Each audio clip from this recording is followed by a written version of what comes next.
Olá! Nós da Bethel Church desejamos que essa palavra seja de grande bênção para a sua vida. Ouvimos tantos testemunhos essa semana. Uma das histórias que eu ouvi na semana passada, uma pessoa da minha equipe, seu nome é Rachel, ela levou uma equipe para Los Angeles. Eu não sei muito bem. Mas enfim, eles eram 13 pessoas e eles foram para uma cafeteria, como um Starbucks, alguma coisa assim. E um dos alunos, quando chegou ao balcão, ele disse à senhora que estava ali atrás do balcão, ele disse, a senhora tem um filho? Ela disse, sim, eu tenho. Me desculpa, ele está doente? Há algo errado com ele? Sim, ele nasceu sem joelhos. Ele não tem joelhos. Ele tem 3 anos de idade e nunca pôde andar. Bem, eu acredito que Jesus pode curá-lo. E ela disse, eu oro por ele todos os dias. Eu sou cristã, eu oro por ele todos os dias desde que ele nasceu. E ele disse, podemos orar? Sinto que devemos orar por ele. Acredito que Deus vai curá-lo. Ela disse, claro. Eu não sei quanto tempo durou a oração, mas oraram ali no balcão e depois trocaram contato. E no dia seguinte, ele recebeu uma mensagem de texto dela com a foto. E ela escreveu o seguinte, bom dia, você orou por meu filho ontem à noite. Não sei o que aconteceu. Hoje de manhã, acordei, fiz o café, acordei meu filho e queria lhe dar um banho e percebi que algo estava diferente. E eu mantive na banheira. A propósito, foi assim que ele nasceu. E ela mostra uma foto dele com pernas, mas sem joelhos. Na foto. Ele diz, o médico disse que ele nunca poderá andar, não há ossos em suas pernas, e agora ele tem 3 anos, e meu coração de mãe fica arrasado. E eu oro todas as noites por ele, para que Deus o curasse, meu filho Jonathan. Não houve um dia que sequer que eu não orasse por ele, e você não vai acreditar o que aconteceu. E depois a outra foto. E diz, o médico disse que ele nunca seria capaz de andar, não há ossos em suas pernas, ele agora tem 3 anos. Oh, desculpe, eu estou lendo a mesma mensagem de novo.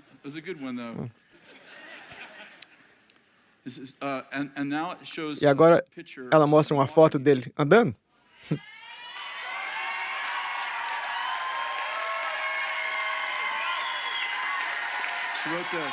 Ela escreveu o seguinte.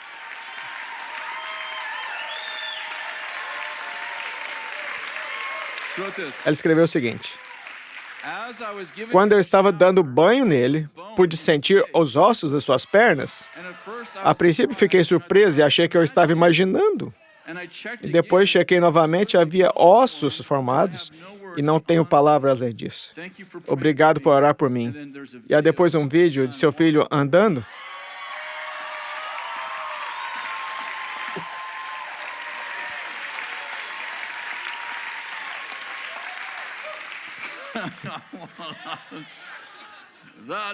Isso é loucura. Jesus está vivo. Pega a mão de alguém, vamos orar. Pode também conseguir uma namorada assim.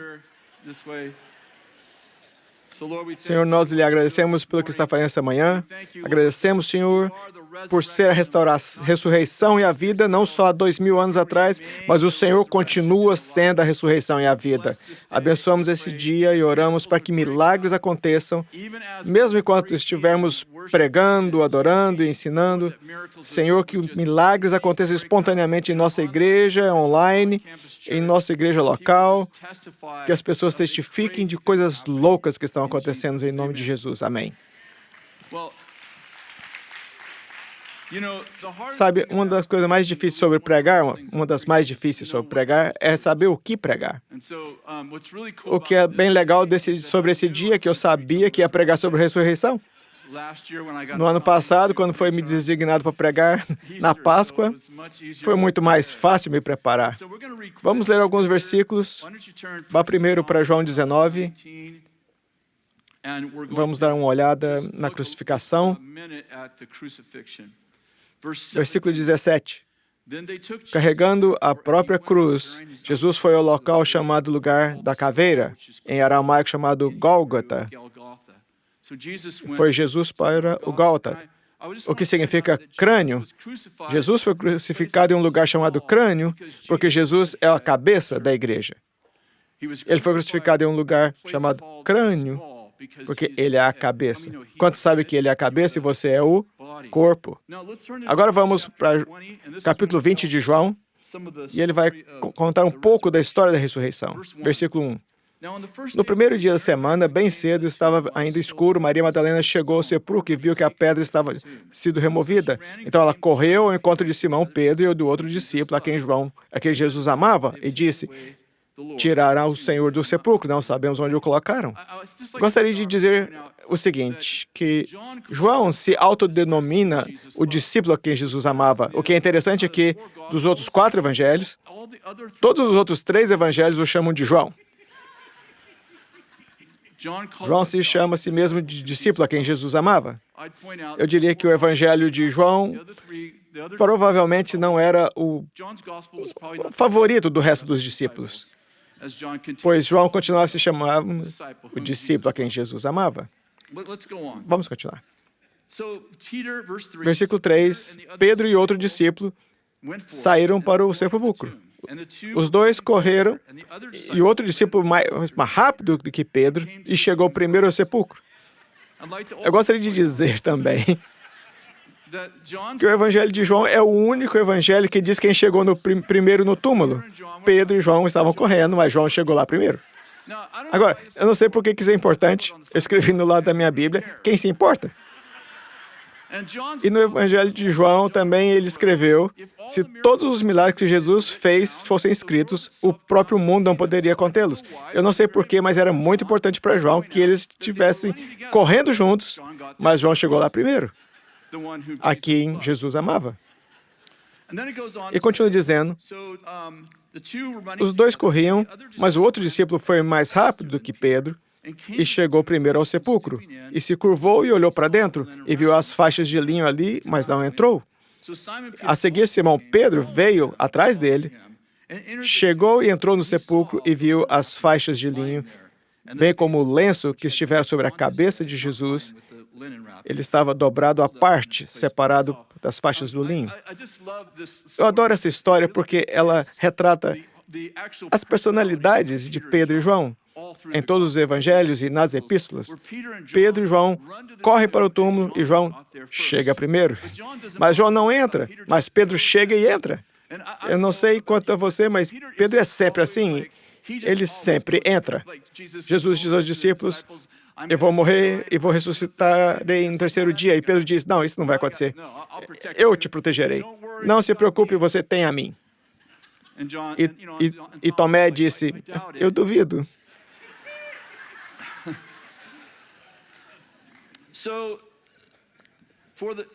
Depois, o outro discípulo que chegara primeiro ao sepulcro também entrou e viu e creu. Versículo 9.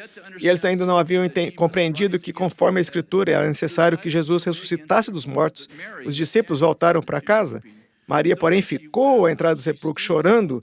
Enquanto chorava, e curvou-se para dentro do sepulcro e viu 2 anjos vestidos de branco, um sentado aos pés, outro à cabeceira onde Jesus estava. Eles lhe perguntaram: mulher, por que estás chorando? Levaram embora o meu Senhor, respondeu ela, e não sei onde o puseram. Nisso ela se voltou e viu Jesus ali em pé, mas não o reconheceu. Disse ele: mulher, por que está chorando? Por quem está procurando? Pensando que fosse o jardineiro, ela disse: Senhor, se o Senhor o levou embora, diga-me onde a colocou e eu o levarei. Jesus lhe disse: Maria. Então, voltando-se para ele, Maria exclamou em aramaico: Raboni, que significa mestre. Jesus disse: não me segure, pois ainda não voltei para o Pai. Vá, porém, aos meus irmãos e diga-lhes: estou voltando para o meu Pai, Pai de vocês, meu Deus e o Deus de vocês. Maria Madalena foi e anunciou aos discípulos: eu vi o Senhor, e contou o que lhes dissera. Ao cair da tarde, daquele primeiro dia da semana, estavam os discípulos reunidos, trancados, por medo dos judeus. Jesus entrou e pôs-se no seu meio e disse: paz seja com vocês. Tendo dito isso, mostrou-lhes as mãos e o lado. E os discípulos alegraram-se quando o viram, o Senhor. Novamente Jesus disse: paz seja com vocês. Assim como o Pai me enviou, eu os envio. E com isso, soprou sobre eles e disse: recebam o Espírito Santo. E se perdoarem os pecados de alguém, estarão perdoados. E se não os perdoarem, não estarão perdoados. Essa é uma interação muito poderosa com os discípulos. Os discípulos estão trancados em uma casa. As portas estão fechadas. E eu adoro essa parte. Jesus entra sem usar a porta, porque Jesus é a porta. Gostaria de dizer que pode haver lugares em sua vida em que as coisas estão dando errado e parece não haver acesso. Mas quantos sabem, Jesus é a porta. Por exemplo, Jesus traz a porta com ele. Você pode dizer: ninguém pode alcançar meu filho que é viciado em drogas, ninguém pode alcançar minha filha, ela está passando por isso, ninguém pode curar meu filho, ele não tem ossos nas suas pernas, ninguém pode resolver essa situação, minhas finanças estão muito ruins. Mas quantos sabem que o Senhor traz a porta com ele? E ele tem acesso a coisas que você não sabe que ele tem acesso. Eu quero dizer que quando Jesus morreu na cruz e ressuscitou dos mortos, isso foi 2000 anos atrás, mas ele continua a ser a ressurreição e a vida. Talvez você tenha uma situação que pareça impossível e pense: não há como Jesus entrar, mas Jesus é a porta. Ele traz a porta com ele. Não importa qual a situação que é, ele continua a ser a porta para a sua vida e na minha. O próximo ponto que eu quero destacar é que eu considero muito poderoso é que ele lhes mostra suas mãos e seu lado. A cicatriz em suas mãos e a cicatriz em seu lado. Eu gostaria de dizer que ele tem as cicatrizes da vida. Estou dizendo que seu corpo ressuscitado ainda tem cicatrizes. E ele tem cicatrizes. Você não entendeu isso? Ele tem cicatrizes que dão vida. Quando ele lhes mostrou suas cicatrizes, eles o reconheceram. E há alguns de nós que estamos tentando esconder nossas cicatrizes.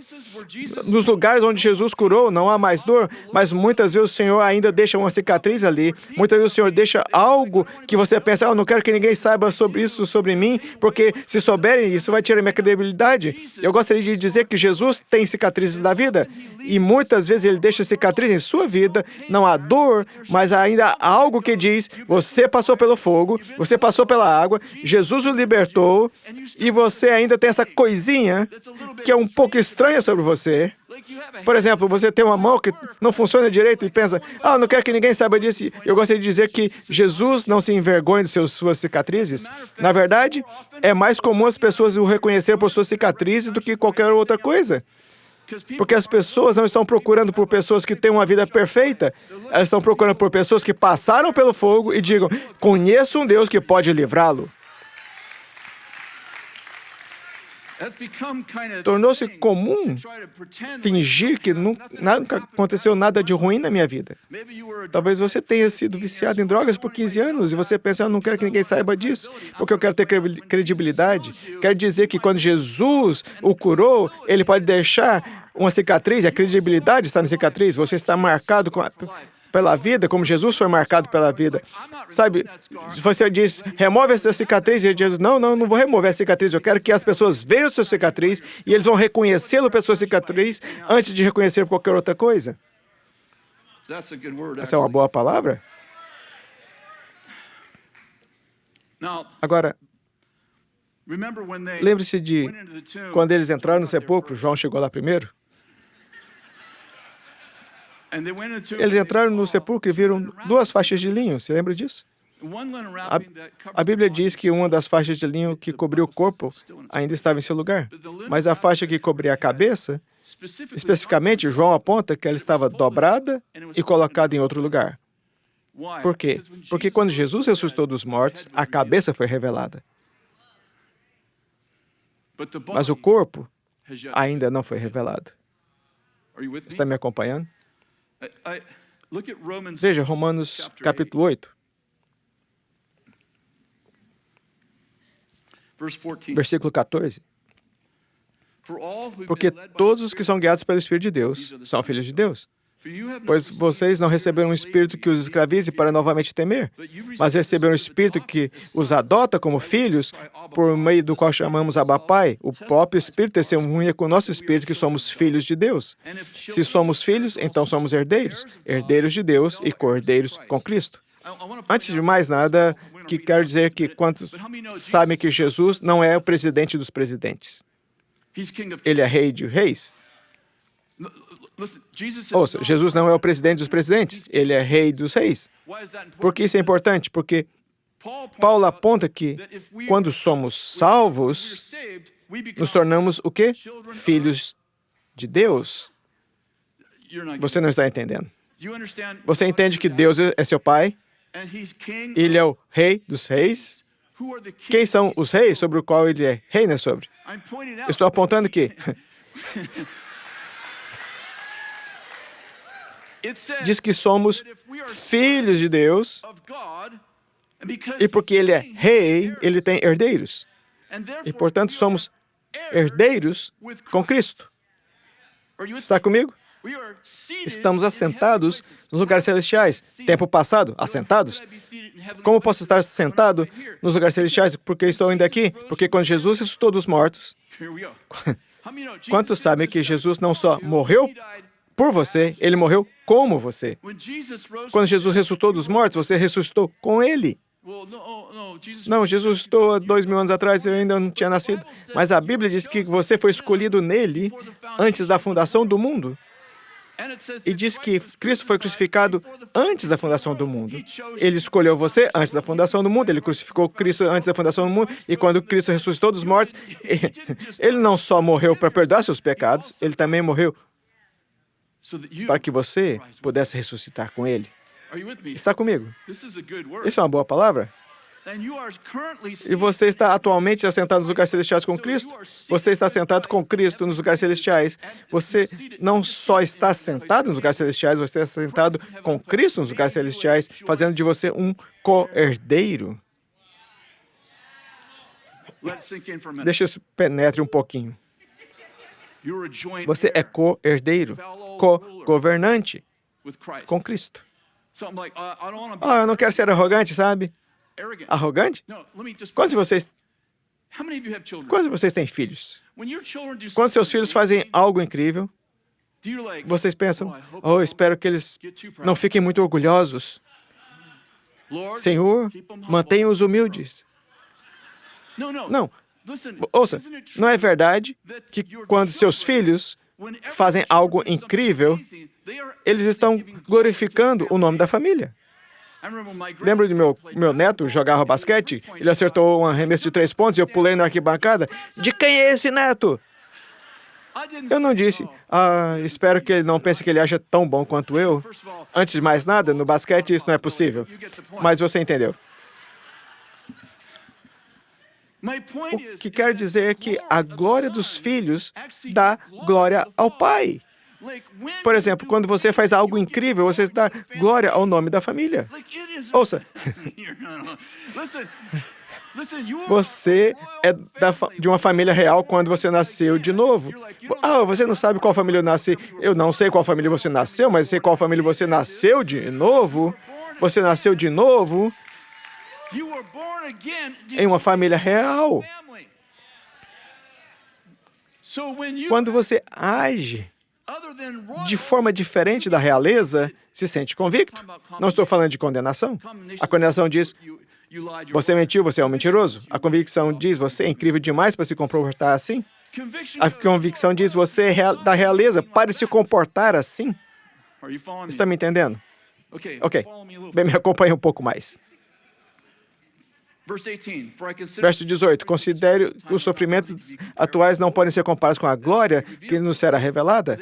A criação aguarda com grande expectativa que os filhos de Deus sejam revelados, pois ela foi submetida à futilidade, não pela sua própria escolha, mas por causa da vontade daquele que a sujeitou, na esperança que a própria criação será libertada da escravidão, da decadência em que se encontra para a gloriosa liberdade dos filhos de Deus. Vou ler de novo. A criação aguarda com grande expectativa que os filhos de Deus sejam revelados, pois ela foi submetida à futilidade, não pela sua própria escolha, mas por causa da vontade daquele que a sujeitou, na esperança que a própria criação será libertada da escravidão, da decadência em que se encontra para a gloriosa liberdade dos filhos de Deus. Qual é o argumento que ele está fazendo? Quantos entendem que quando Jesus morreu na cruz, o Evangelho, as boas novas, o sangue de Jesus, não era só para os humanos, era para toda a criação. Jesus disse, preguem esse evangelho a toda a criação. O que isso significa? Bem, vamos voltar ao jardim. Em Gênesis capítulo 1, Deus criou o homem, macho e fêmea, a sua imagem e semelhança. E ele disse, domine sobre os céus das aves, o céu, os peixes do mar, os animais de todos os répteis que rastejam sobre a terra. Gostaria de salientar, mulheres, você tem poder sobre o que rasteja. Quando perceber que uma pessoa é tipo uma serpente, certo? Você não é uma vítima dela. Tipo, eu tenho poder sobre o que rasteja. Fique fora da minha vida. Acho que homens também podem fazer isso, mas acho que isso seria poderoso dizer. Ele disse, domine sobre os peixes do mar, sobre as aves do céu, sobre os animais e tudo que se rasteja sobre a terra. Então, quando Adão e Eva desobedeceram a Deus, eu quero dizer que uma das ramificações mais profundas do que fizeram não foi só sua desobediência. Porque, lembre-se, Deus lhes deu o poder para dominar a terra.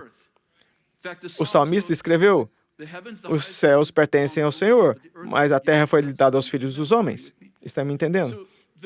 Então, uma das coisas mais profundas que aconteceu foi que Deus disse, não coma da árvore. O diabo disse, coma da árvore. Entendem?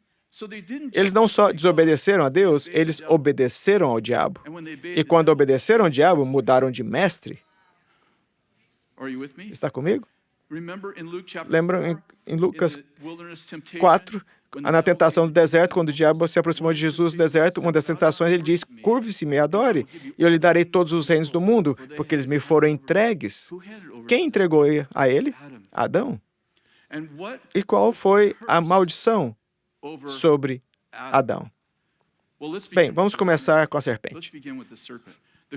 A maldição sobre a serpente, Deus disse à serpente, você rastejará sobre a terra e comerá pó. Porém, inimizade entre você e a mulher, entre a semente dela e a sua semente. A maldição sobre o diabo é, as mulheres o odiarão. Essa é a maldição sobre Satanás. Quer saber por que o diabo odeia as mulheres? A maldição sobre o diabo era, vou colocar hostilidade entre a mulher e você, e ela lhe ensinará os filhos dela a odiá-los. Essa foi a maldição para a serpente? Nós que somos casados entendemos isso. Quão poderoso é. Era para ser engraçado, mas não saiu muito bem. A maldição sobre a mulher foi, aumentarei sua dor no parto. E seu marido a dominará, mas seu coração será para ele. Essa foi a maldição. O seu marido o dominará. Era uma maldição. Mas qual foi a maldição sobre Adão? A maldição sobre Adão foi a seguinte, você vai cultivar a terra, mas ela produzirá espinhos. Em outras palavras, você vai fazer a coisa certa, mas a coisa errada vai acontecer. Sabe, existem 3 níveis de vida. Há maldições, você vai fazer a coisa certa, mas a coisa errada acontece. A semeadura e colheita, eu vou plantar tomate, vou colher tomate. Recebi o que plantei. Mas o nível mais elevado da vida não é semear e colher. O nível mais alto é a bênção. Lembre-se, em Mateus 6, as aves do céu, eles não semeiam nem colhem, mas o Pai as veste melhor do que Salomão. Bem, É aqui que eu quero chegar. Porque Jesus usou uma coroa de espinhos na cabeça quando foi crucificado. E lembre-se, os espinhos eram porque pressionados na sua cabeça. O sangue jorrava dos espinhos que foram pressionados na sua cabeça. Porque quando Jesus morreu na cruz, ele não só morreu pelos humanos, ele morreu pela criação. E qual foi a maldição sobre a criação? Você vai cultivar a terra, mas ela produzirá espinhos. O que Jesus estava fazendo na cruz, com a coroa de espinhos, a coroa de espinhos estava lhe dizendo que aquela maneira de pensar, aquela maneira dolorosa de pensar, eu vou fazer a coisa certa, mas a coisa errada vai acontecer, eu estou quebrando isso na cruz. Está comigo? Que a ressurreição não foi só para os humanos, foi para toda a criação. E quando Jesus ressuscitou dos mortos, quantos sabem que você recebe a vida de ressurreição? Você recebe a vida de ressurreição, mas a criação ainda está esperando para ser liberta da escravidão da corrupção, como lemos, para a glória de quem? Dos filhos de Deus. Em outras palavras, qual é o objetivo? Quantos sabem que Deus sabe quem você é? Os anjos sabem quem você é. A criação sabe quem você é. Você é o único que não sabe quem você é. E toda a criação está esperando que os filhos e as filhas de Deus sejam revelados. Por quê? Ouça, quando Jesus morreu na cruz, o poder de libertar a criação do poder da maldição foi liberado. Mas, de alguma forma, isso tem que ser catalisado de modo que você, à medida que você descobre quem você é, à medida que os filhos e as filhas são revelados, a própria criação seja liberta da corrupção e entra na glória dos filhos de Deus. Você fala sobre cuidar da ecologia, você fala sobre cuidar da criação. A melhor coisa que você pode fazer é descobrir quem você é em Deus. E quando você começa a fazer o que você é, quando, sabe, a criação estava debaixo da maldição da pobreza, está esperando nós sairmos da pobreza para começar a tratar dela. A diferença entre olhar para a casa de um viciado em drogas, que é um desastre, e olhar para a casa de alguém que tem identidade. Por exemplo, a criação está esperando que os filhos de Deus entendam quem eles são, para que a própria criação possa ser libertada da corrupção, para a glória dos filhos de Deus. Essa é uma boa palavra. Romanos capítulo 6. Que diremos então? Continuaremos pecando para que a graça aumente? De maneira nenhuma. Nós, os que morremos para o pecado, como podemos continuar nele? Ou vocês não sabem que todos nós, que fomos batizados em Cristo Jesus, fomos batizados em sua morte? Portanto, fomos sepultados com ele na morte por meio do batismo, a fim de que, assim como Cristo foi ressuscitado dos mortos mediante a glória do Pai, também nós vivamos em uma nova vida. Se dessa forma fomos unidos a ele na esperança, semelhança à sua morte, certamente seremos também na semelhança à sua ressurreição, pois sabemos que o nosso velho homem foi crucificado com ele para que o corpo do pecado seja destruído e não mais sejamos escravos do pecado. Sabe, vamos ter batismo hoje à noite? Vocês ouviram o anúncio? A coisa poderosa sobre o batismo é que o batismo não é um ato simbólico. Batismo é um ato profético. Ato profético significa obediência física traz libertação espiritual. A primeira parte do ato profético no batismo é te colocamos debaixo da água. É sexta-feira. Entendeu? É sexta-feira. Crucificação. Alguns estão pensando, é sexta? Ele está ficando velho, é domingo. Quando colocamos debaixo da água, é sexta-feira. E o que acontece é que você está morrendo com Cristo.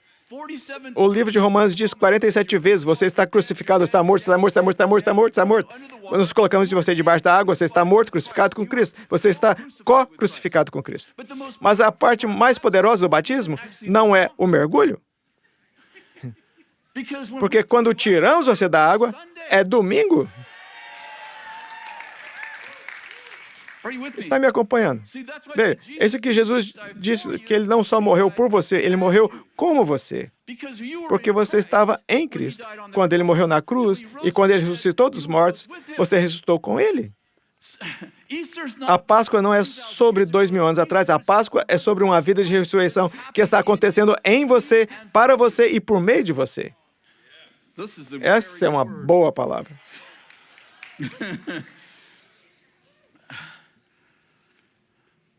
O Senhor está agindo poderosamente neste momento.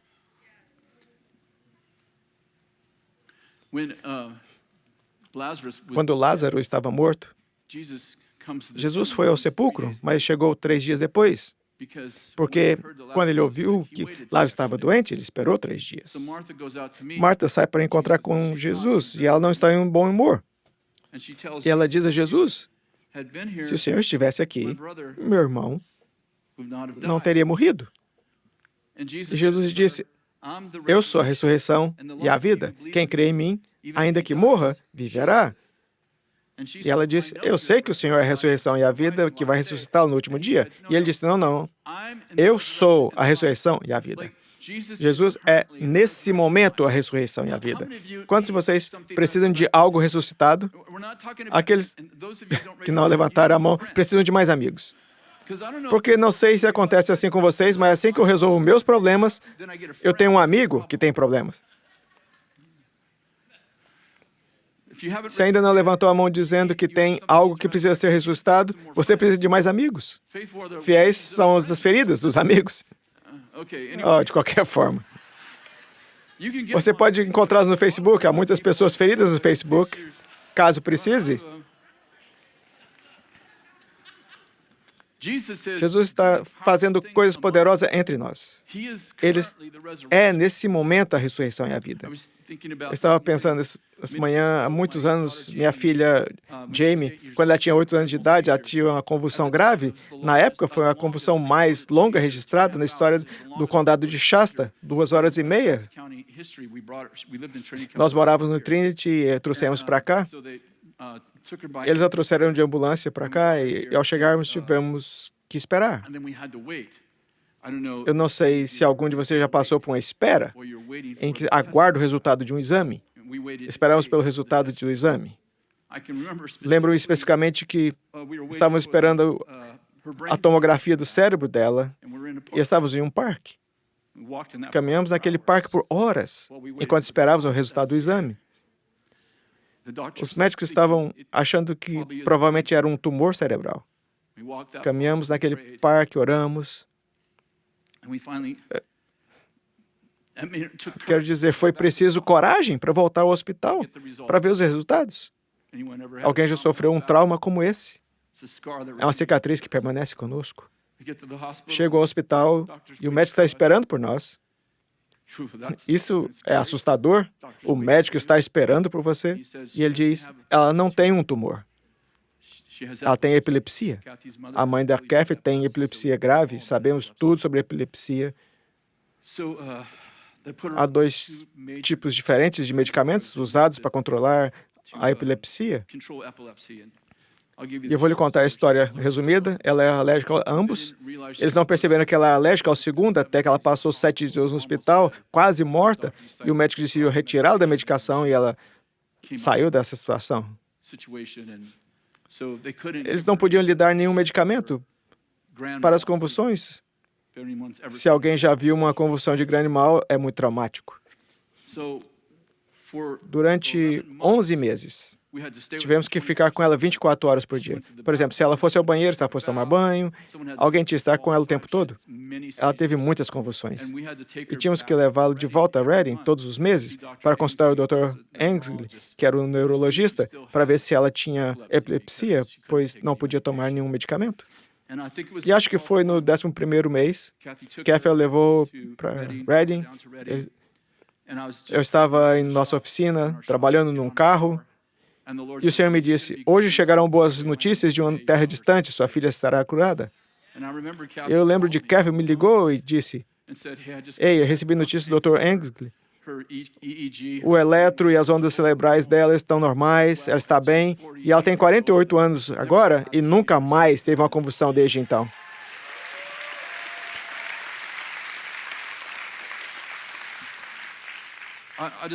Eu quero dizer que sinto que há pessoas aqui que precisam de um milagre. E pensa, não sei, parece que não tem jeito. E eu os lembro do que eu disse antes, Jesus é a porta. Ele entra em lugares onde as pessoas tentam mantê-lo fora. Entra em lugares onde ele não é bem-vindo. Ele entra em lugares onde você não acha que ele pode entrar. E a mãe, sobre a qual conversamos essa manhã, e orou pelo seu filho e disse em sua mensagem de texto: eu orei pelo meu filho todos os dias por 3 anos. E hoje pode ser Páscoa para você, como foi para aquela moça há uma semana atrás. Mas que hoje possa ser Páscoa para você. Eu sinto que o Senhor quer fazer alguns milagres hoje. De fato, tenho a sensação de que, como aquela moça que orava pelo seu filho todos os dias, e o aluno entra e faz uma oração relativamente simples do outro lado do balcão, e na manhã seguinte, ela descobriu que o seu filho tinha ossos. Por que não aconteceu quando ela orou por ele durante 3 anos? Ou estava ela plantando sementes? Será que ela estava plantando sementes para o milagre? Talvez fosse necessário que alguém concordasse com ela. Sinceramente, não sei a resposta, mas meu ponto é dizer que alguns de nós estão orando por coisas há anos, alguns há décadas. E você veio aqui hoje, tipo, vai ser culto de Páscoa. E eu digo, e se? E se o poder da ressurreição de Jesus invadisse a situação que você disse ser impossível? E se essa manhã você receba um telefone daquele filho, daquela filha? Lembro-me que em Riverview, em um domingo, cheguei na frente e havia um homem visitando. E eu disse: ei, senhor, poderia se levantar, como fazemos aqui o tempo todo, ministrando? Eu disse: eu não sei o que está acontecendo, mas o Senhor me disse que o seu filho hoje vai te ligar. E você nem sabe se ele está vivo. Eu nunca tinha visto o cara antes. Ele veio correndo depois, chorando, dizendo: meu filho, não vejo meu filho há 7 anos, nem sei se ele está vivo, ele é viciado em drogas. E então ele vai embora. E então ele é amigo de um amigo meu. E esse amigo me liga 1 hora depois e diz que quando ele, aquele cara, foi para casa, costumava ter secretárias eletrônicas e tinha uma mensagem. Ele dizia: pai, estou no condado de Humboldt. Acordei essa manhã e senti que era hora de voltar para casa. E aquele homem e seu filho foram reunidos. Não me lembro quantos anos esse homem ficou sem ver seu filho, mas uma palavra profética abriu uma porta para ele e criou um momento de Lázaro. E sinto que o Senhor está abrindo portas para pessoas agora. Acredito que há coisas pelas quais você desistiu de orar e nem sequer acredita que possa acontecer. É como se dissesse: não tem como isso acontecer. E o Senhor diz: eu sou a porta. Você não tem ideia dos lugares que eu posso entrar. Você não faz ideia dos lugares onde que eu entro. Eu vi essa manhã, hoje, antes de vir para cá, para a igreja, ouvi alguém sendo liberto de Dungeons and Dragons. Eu não sei se é o jogo, é uma metáfora. Ele o libertou e agora está enviando às nações. Não sei se há alguém que você poderia se levantar, por favor. Sinto que devo comissioná-lo. Sim, o Senhor está te enviando às nações e liberamos agora uma nova unção por um novo dia. E nós o comissionamos para ser um homem que liberta outros da opressão demoníaca que você sofreu e da qual foi liberto. Que suas cicatrizes fiquem marcadas para sempre. Que suas cicatrizes sejam a cura de outra pessoa. Que a sua história seja a libertação de outra pessoa. Que quando você se levantar e compartilhar, haverá pessoas sendo libertas. Sinto que o Senhor lhe mostrou a estratégia do inimigo e como ele atrai as criancinhas e os adolescentes. E o Senhor lhe deu uma unção para quebrar o vício sexual, o vício em heroína, o vício sexual e vício de cocaína. Há algo em seu testemunho que está libertando viciados, todos os tipos de viciados. Sinto que o Senhor vai usá-lo para derrubar toda uma rede de pornografia, uma rede de tráfico. Sinto que ele já abriu a porta para que você veja coisas e saiba coisas e seja uma testemunha. Eu abençoo isso em você em nome de Jesus. Obrigado, Senhor. Essa é uma boa palavra. Alguém chamado Sharon? Há uma Sharon me ouvindo? Poderia se levantar, por favor? O poder de mãe. Olá, Sharon. Eu libero o poder de mãe sobre você. Sinto que é uma unção de matriarca. Você está passando de mãe para matriarca. Sinto que isso será como uma espécie de Sara. Quando Deus diz a Abraão, que é sempre citado, você será pai de nações, mas o versículo seguinte diz, e assim Sara será mãe de nações. E eu abençoo o que Deus está fazendo em você. Eu vejo a sua casa cercada. Eu sei que você leva alunos para sua casa, mas vejo os estudantes ao seu redor, não só estudantes. Eu vejo jovens em sua casa e os vejo famintos por nações. E os vejo te ligando de diferentes países e você dando a eles estratégias proféticas sobre a cultura e sobre como influenciar a cultura. Sinto que o Senhor está abrindo uma porta. De sua dor terá uma promessa agora. Sua dor terá uma promessa e que haverá uma liberação de unção para que você possa pastorear pessoas que estão pastoreando nações. E eu abençoo isso em você. Há alguém chamado Percy? Percy? Tem alguém chamado Percy? Vou dar a palavra de qualquer forma, porque temos 3 salas lotadas. O Senhor está restaurando os anos para Percy.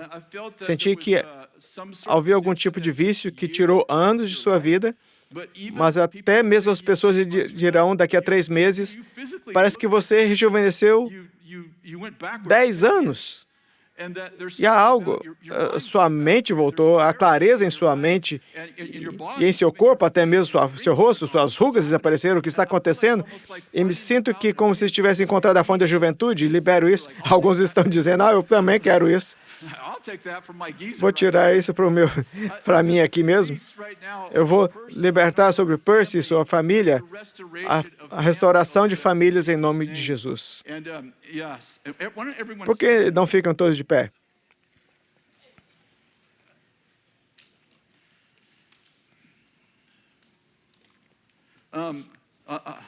Desculpe-me, já deveríamos ter terminado. Há uma coisa atormentadora que está acontecendo com pessoas, várias pessoas, em que você acorda no meio da noite e está sendo sufocado. E isso faz com que você não queira dormir à noite. É muito traumático. Se for você, levante sua mão. Várias pessoas, sim. Certo, mantenha sua mão levantada, eu vou orar por você agora. Senhor, eu libero o que o salmista disse, o sono dos justos é de paz, e eu profetizo que o seu sono de agora em diante será de paz, e eu oro como o anjo do Senhor, Salmo 91, o proteja à noite. Designamos anjo para a sua cama, para que suas noites sejam repletas de sono, e as pessoas online também, a mesma coisa, vocês vão dormir em paz, que essa seja a primeira noite de várias noites. Isso criará fé para que você deite a cabeça no travesseiro e durma. Eu libero isso sobre vocês em nome de Jesus. Amém. E a última coisa que eu quero dizer, se você não conhece Jesus, pode levantar sua mão. Sei que há pessoas que sua mãe te incentivou a vir, seu pai te incentivou a vir. Se você não conhece o Senhor ou se desafastou, levante a mão, eu quero orar por você. Eu também tenho uma palavra para você. Está bem.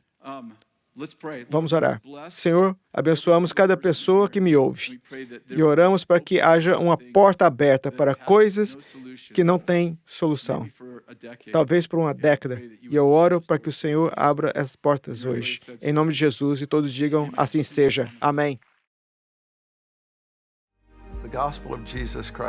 O Evangelho de Jesus Cristo é a boa notícia. É o fato que Jesus tornou nosso lugar pela punição do pecado, para que pudéssemos entrar no seu lugar de vida eterna. Convido agora a se voltar o seu coração para o Senhor Jesus e dizer, te recebo como meu Senhor e Salvador. Deixo todas as partes da minha vida que não te honram e vivo intencionalmente para servi-lo, honrá-lo, para celebrar como meu Senhor e meu Salvador.